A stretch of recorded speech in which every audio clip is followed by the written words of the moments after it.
জানানিং শারদাং দেবীং রামকৃষ্ণং জগদ্গুরুং পাদপদ্মে ত্বয়োশ্রিত্বা প্রণমামি মুহুর্মুহু। পূজনীয় স্বামী লোকেশ্বরানন্দজির সম্পাদনায় রচিত শতরূপে সারদা গ্রন্থ থেকে পাঠ। পৃষ্ঠা সংখ্যা 64। শ্রী শ্রী মা সেবক চতুষ্টয়ের দৃষ্টিতে। শ্রী মায়ের সম্পর্কে যোগীন মহারাজের উক্তি বিশেষ পাওয়া যায় না, কিন্তু যোগীন মহারাজ সম্পর্কে শ্রী মায়ের স্নেহজ্ঞাপক উক্তি ও ঘটনার সংখ্যা অনেক। সেগুলি থেকেই জানা যায় যোগীন মহারাজ শ্রী মাকে কোন দৃষ্টিতে দেখতেন। সুতরাং সেব্য সেবকের অপরূপ সম্পর্কের উপর আলোকপাতকারী সেই উক্তি ও ঘটনাগুলি এখানে উল্লেখ করা বোধ হয় অপ্রাসঙ্গিক হবে না। স্বামী যোগানন্দের মাতৃগত প্রাণতার মূল্যায়ন আমাদের ভাষায় সম্ভবপর নয়। শ্রী মা উত্তরকালে বলতেন, যোগিনের মতো আমাকে কেউ ভালোবাসত না, আমার ভার কি সকলে নিতে পারে? পারত যোগিন আর পারে শরৎ। উৎস শ্রী রামকৃষ্ণ ভক্তমালিকা, প্রথম ভাগ, পৃষ্ঠা 174। এই উক্তি অনন্য সাধারণ। মায়ের হৃদয় নিংড়ানো ভাষায় এমন আরও কত উক্তি আছে। যেমন বলতেন, ছেলে যোগেন আমার খুব সেবা করেছে, তেমনটি আমার কেউ করতে পারবে না, পারে কেবল শরৎ। স্বামী শারদানন্দ। উৎস শ্রী শ্রী মায়ের কথা, দ্বিতীয় ভাগ, পৃষ্ঠা 301। স্বামী যোগানন্দের মাতৃ অনুরক্তি কত সহজ ও মর্মস্পর্শী ছিল তা তাঁর জীবনের ক্ষুদ্র ক্ষুদ্র ঘটনাবলীর মধ্যেও সতত পরিস্ফুট হতো। কেউ তাকে ভালোবেসে 2-4টি মাত্র পয়সা দিলেও তিনি তার নিজের ব্যক্তিগত প্রয়োজনে ব্যয় না করে জমিয়ে রাখতেন, যাতে মায়ের সেবায় তা কাজে লাগে, অথবা মা তীর্থাদিতে গেলে ইচ্ছামতো খরচ করতে পারেন। এইভাবে যোগীন মহারাজ মায়ের জন্য মোট 600 টাকা সঞ্চয় করেছিলেন। শ্রী মা তাই বলতেন, যোগিনের মতো আমাকে কেউ ভালোবাসত না। আমার যোগিনকে যদি কেউ 8 আনা পয়সা দিত, সে রেখে দিত, বলতো মা তীর্থে তীর্থে যাবেন, তখন খরচ করবেন। উৎস শ্রী শ্রী মায়ের কথা, দ্বিতীয় ভাগ, পৃষ্ঠা 10। শ্রী শ্রী মা প্রতিবারই জগদ্ধাত্রী পূজা উপলক্ষে পূজার বেশ কিছুদিন আগে জয়রামবাটিতে যেতেন। দেবী পূজার বাসনাদি নিজ হাতে মেজে ঘষে প্রস্তুত রাখবার এবং অন্যান্য আনুষঙ্গিক ব্যবস্থাদি করবার জন্য। মায়ের এই কায়িক শ্রম এবং মানসিক উদ্বেগ সন্তানের বক্ষে দারুণভাবে বাজত। তাই কিছু অর্থ হাতে সঞ্চয় হওয়া মাত্রই তা দিয়ে পূজার বাসনের বিকল্প হিসাবে কাঠের বারকোশ ইত্যাদি যথেষ্ট সংখ্যায় তৈরি করিয়ে মাকে তিনি বলেছিলেন, তোমাকে আর বাসন মাজতে যেতে হবে না। শুধু তাই নয়, শ্রী শ্রী জগদ্ধাত্রী পূজার স্থায়ী ব্যয় নির্বাহের জন্য এবং মাকে ওই ব্যাপারে সর্বতোভাবে চিন্তামুক্ত রাখার উদ্দেশ্যে স্বামী যোগানন্দ 300 টাকায় 3 বিঘা জমিও কিনে দিয়েছিলেন। উৎস শ্রী শ্রী রামকৃষ্ণ ভক্তমালিকা, প্রথম ভাগ, পৃষ্ঠা 171-72। এখানে আরও স্মরণযোগ্য যে জয়রামবাটিতে মামাদের সাংসারিক অসচ্ছলতাও মাকে নানাভাবে পীড়া দিত। যোগিনীর দৃষ্টি তাই সেদিকেও তীক্ষ্ণ ছিল। মামাদের অন্যতম অভয়ের পড়াশোনার অধিকাংশ ব্যয়ও স্বামী যোগানন্দই বহন করিতেন। স্বামী যোগানন্দ শ্রী মাকে কোনোদিনই মানবী রূপে দেখেননি। তার মধ্যে তিনি দেখতেন দেহধারিণী স্বয়ং আদ্যা শক্তিকে। তাই তার সেবাও সাধারণ সেবকের দৃষ্টিতে হতো না। তার সেবার প্রতিটি খুঁটিনাটি অঙ্গও ছিল জগজ্জননীর অনন্য সাধারণ উপাসনা। স্বামী শারদানন্দ বলতেন, যোগীন মহারাজ কখনো মাকে দাঁড় করিয়ে প্রণাম করতেন না।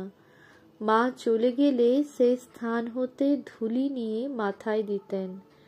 উৎস: শ্রী শ্রীমা শারদামণি দেবী, মানদাশঙ্কর দাশগুপ্ত, কলিকাতা, প্রথম প্রকাশ 1363, পৃষ্ঠা 314।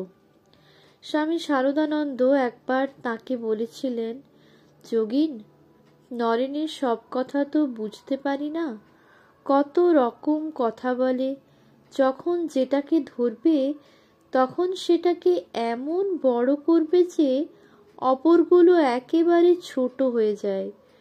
প্রিয় গুরুভ্রাতার এমন অকপট সরল উক্তির জবাবে যোগানন্দ সেদিন তাকে এই পরামর্শ দিয়েছিলেন, শরৎ, তোকে একটা কথা বলে দিচ্ছি, তুই মাকে ধর, তিনি যা বলবেন তাই ঠিক। শুধু পরামর্শই নয়, স্বামী যোগানন্দ সেদিন তাকে সরাসরি মাতৃ সকাশে নিয়েও গিয়েছিলেন। উৎস: শ্রী রামকৃষ্ণ ভক্তমালিকা, প্রথম ভাগ, পৃষ্ঠা 173। প্রসঙ্গত একটি কথা এখানে বলে রাখা প্রয়োজন। উল্লিখিত এই ঘটনায় যেন এমন ভ্রান্ত ধারণা আমাদের না জন্মে যে যোগানন্দের বিবেকানন্দ ভক্তি কিছু অল্প ছিল।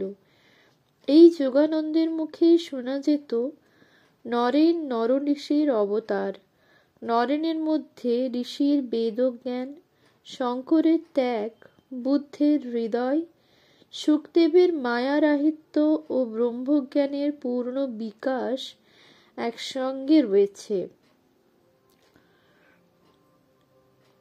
স্বামী যোগানন্দ বিশ্বাস করতেন, মানুষের কল্যাণের জন্যে শ্রী রামকৃষ্ণের মতো শ্রী মায়েরও শরীর ধারণ। তাই শ্রী মায়ের ভাগবতী তনুর রক্ষণাবেক্ষণ সম্বন্ধে তিনি ছিলেন সদা সচেতন।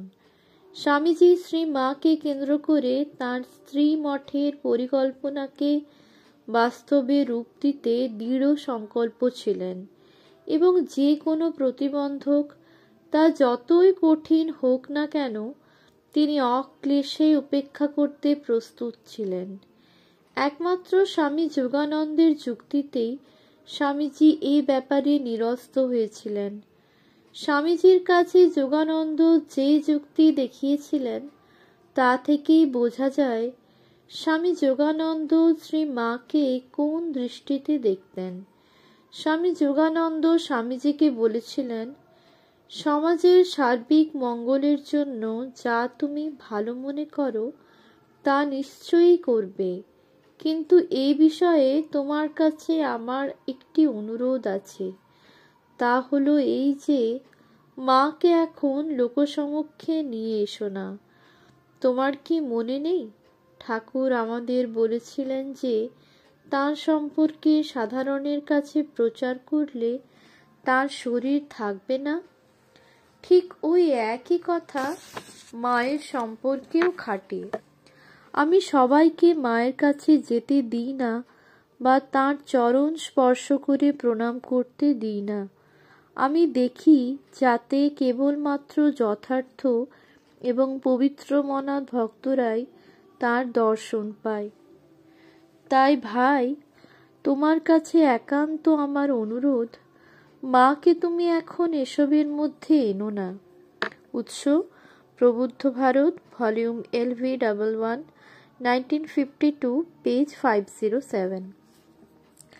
শ্রী মায়ের একজন প্রখ্যাত জীবনীকার লিখেছেন, মায়ের সেবার ফলে পূতচরিত্র যোগানন্দজির মনে এরূপ দৃঢ় আত্মপ্রত্যয় জন্মিয়াছিল যে এককালে তিনি স্বামী বিবেকানন্দেরও সতর্কবাণীতে কর্ণপাত না করিয়া মায়ের কৃপায় অবিকম্পিত পদে অনন্য সাধারণ পথে চলিতে সাহস পাইয়াছিলেন। স্বামীজি প্রথমবারে বিদেশ হইতে ফিরিয়া যখন দেখিলেন যে যোগিনের সহিত মায়ের সেবায় একজন ব্রহ্মচারীও নিযুক্ত রহিয়াছেন, তখন তিনি এই বিষয়ে স্বামী যোগানন্দের দৃষ্টি আকর্ষণান্তে জানিতে চাহিলেন। মায়ের নিকট বহু প্রকারের লোকের আনাগোনা আছে, সেখানে ব্রহ্মচারীর মন নিম্নগামী হইলে দায়ী হইবে কে? যোগানন্দ সদর্পে বুকে হাত রাখিয়া উত্তর দিলেন, আমি। সেবক যোগানন্দের এই আমির পশ্চাতে কাহার অদৃষ্ট শক্তি প্রেরণা জাগাইয়াছিল, তাহা খুলিয়া বলিতে হইবে কি? উৎস শ্রীরামকৃষ্ণ ভক্তমালিকা, প্রথম ভাগ, পৃষ্ঠা 173। খুবই স্বল্পায়ু জীবনের শেষ 12 বৎসর শ্রী মায়ের সেবায় নিযুক্ত ছিলেন যোগীন মহারাজ। বেলুড় মঠ প্রতিষ্ঠার মাত্র কিছুকাল বাদেই তাঁর শরীর ভেঙে পড়ে। শেষের দিন যখন আসন্ন, সেই সময় শ্রী মায়ের জনৈক সেবক একদিন উপরে পূজার ফুল দিতে গিয়ে দেখেন শ্রী মা নিজ কক্ষে পশ্চিমাশা হয়ে পা ছড়িয়ে চুপ করে বসে আছেন, আর তাঁর গণ্ডযুগল বেয়ে অবিরল ধারায় অশ্রু গড়িয়ে পড়ছে। সেবক বুঝলেন কেন শ্রী মা কাঁদছেন। নিজ ক্ষুদ্র বুদ্ধি অনুসারে তাই তিনি তাকে প্রবোধ দিতে চেষ্টা করলেন। শ্রী মায়ের কাছ থেকে কোনো উত্তর শোনা গেল না। কিছুক্ষণ পরে অধীরভাবে সেবককে প্রশ্ন করলেন, আমার ছেলে যোগেনের কি হবে বাবা? সেবক উত্তর দিলেন, ভাবছেন কেন মা, সেরে যাবেন বই কি। কিন্তু মা বললেন, আমি যে দেখেছি বাবা, ভোরবেলা দেখলুম ঠাকুর নিতে এসেছেন। বলেই মা কেঁদে ফেললেন। পরক্ষণেই আবার সেবককে সতর্ক করে বললেন, কাউকে বলো না, বলতে নেই। বললেন, যোগেন যে আমার ছেলে সারদা, স্বামী ত্রিগুণাতীতানন্দ যেমনটি, যোগেনও তেমনটি। উৎস শ্রীমা আশুতোষ মিত্র, কলিকাতা, 1944, পৃষ্ঠা 17-8। 28 মার্চ 1899 বিকালবেলায় মাতৃভক্ত মহাযোগী মাতৃ অঙ্কে চিরবিশ্রাম গ্রহণ করেন। সন্তানের অন্তিম ক্ষণে মা দোতলায় নিজের ঘরে ছিলেন। শ্রী রামকৃষ্ণের মহাপ্রয়াণের সময়েও যিনি অসাধারণ সংযমের পরিচয় দিয়েছিলেন, সেই চির লজ্জাশীলা শ্রী মা চিৎকার করে সন্তানের বিরহে আকুল হয়ে কেঁদেছিলেন। প্রত্যক্ষদর্শী ওই সেবক লিখেছেন, ইতিপূর্বে কখনো শ্রী মাকে চেঁচাইয়া কথা কহিতেও শুনি নাই। আজ তাহার ব্যতিক্রম হইল। তাহার আর্তনাদ ব্যথিত হইয়া গিয়া শ্রী চরণ দুইটি জড়াইয়া চুপ করিতে অনুনয় বিনয় করিলাম, কোনো ফল ফলিল না। তিনি ভৎসনা করিয়া বলিয়া উঠিলেন, তুমি যাও যাও, আমার যোগেন আমায় ফেলে চলে গেল, কে আমায় দেখবে? উৎস শ্রী মা আশুতোষ মিত্র, পৃষ্ঠা 19। পরদিন শোকাকুলা শ্রী মাকে দীর্ঘ নিঃশ্বাস সহকারে বলতে শোনা গেল, বাড়ির একখানি ইট খসল। উৎস শ্রীমা সারদা দেবী, পৃষ্ঠা 202। যোগানন্দের চিরসমাধিতে শ্রী মা কতখানি আকুল হয়েছিলেন তা আমরা ভালোভাবে অনুভব করতে পারি। ভগিনী নিবেদিতার লেখা তৎকালীন 2-1খানা পত্র থেকে। অলিবুলকে ভগিনী লিখেছিলেন, যোগানন্দ মঙ্গলবার মারা গেছেন। শ্রী মায়ের উপর নিদারুণ আঘাত। উৎস letters of sister Nivedita, volume 1, edited by Shankari Prasad Basu, Navabharat publishers, Kolkata, 1982, page 1-7। আরও একখানি আবেগময়ী পত্রে নিবেদিতা ওই অলিবুলকেই জানাচ্ছেন, যোগানন্দের মৃত্যু শ্রী মা ও যোগিনমার কাছে দারুণ বেজেছে। মৃত্যু কথাটি শ্রী মা যেন সইতে পারছেন না, এমনই মানবিক বেদনা। জানি জানি সে আমার প্রভুর কাছে গেছে, সে কথা জানি আমি, কিন্তু সে যে আমার যোগিন, তাকে প্রভু কেড়ে নিলেন। উৎস IBID, পেজ 94। স্বামী গম্ভীরানন্দ লিখেছেন, স্বামী যোগানন্দের প্রত্যেক স্মৃতিটি মায়ের নিকট অতি প্রিয় ছিল। যোগানন্দ মহারাজ তাহাকে একখানি লেপ করাইয়া দিয়াছিলেন। দীর্ঘকাল ব্যবহারের ফলে উহা জীর্ণ হইয়া গিয়াছে দেখিয়া শ্রী মা একদিন শ্রীযুক্ত বিভূতিভূষণ ঘোষকে বলিয়াছিলেন, তুলাটা পিঁজাইয়া এবং খোল বদলাইয়া যেন লেপখানিকে নূতন করিয়া আনা হয়। কিন্তু একটু পরেই মায়ের মনে হইল, এরূপ করিলে প্রিয় সন্তানের প্রদত্ত জিনিসটির রূপ বদলাইয়া যাইবে, সেই স্মৃতিরও বিকৃতি ঘটিবে। কথাটা ভাবিতেও যেন তাহার মন বিষণ্ণ হইয়া পড়িল। তাই সংশোধন করিয়া বলিলেন, না বিভূতি, লেপটা নিয়ে গিয়ে কাজ নেই। এ লেপ যোগেন দিয়েছিল, দেখলেই তাকে মনে পড়ে। উৎস শ্রী মা সারদা দেবী, পৃষ্ঠা 203। ওম শান্তি শান্তি শান্তি। হরি ওম তৎসৎ। শ্রীরামকৃষ্ণার্পণমস্তু।